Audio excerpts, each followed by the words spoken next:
My job is to sort of discuss how adult learning links up with our strategic plan and how our strategic plan links up with educational attainment in North Carolina and the future of the state. And so I wanted to start with the puzzle that sort of keeps me thinking at night. And the puzzle is the following. North Carolina has among the most vibrant economies in the country. We're a growing state. We have a growing state economy. We have a top state university system here with comparatively low tuition and high overall completion rates, right?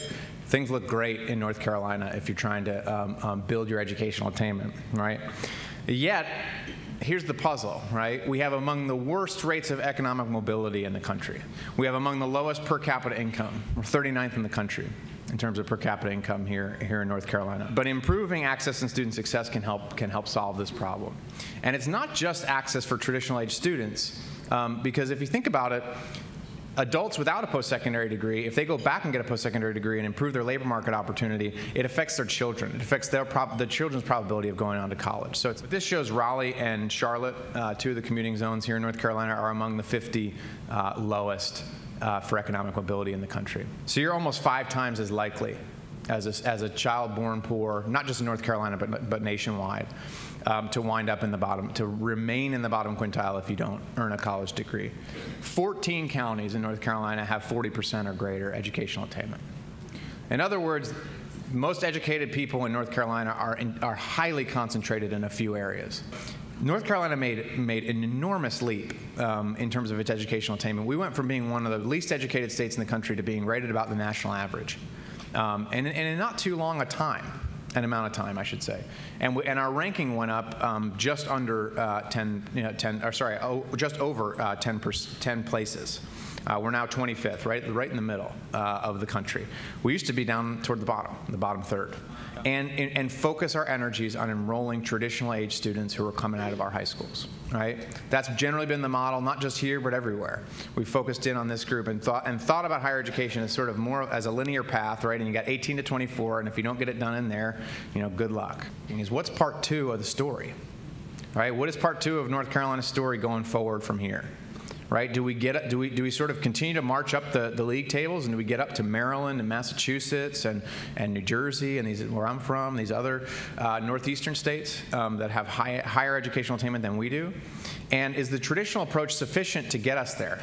Right? And that's why I think we're all here, is to talk about, can we get where we want to be as a state and as a country, frankly, by only focusing predominantly on traditional age students in that 18 to 24 range.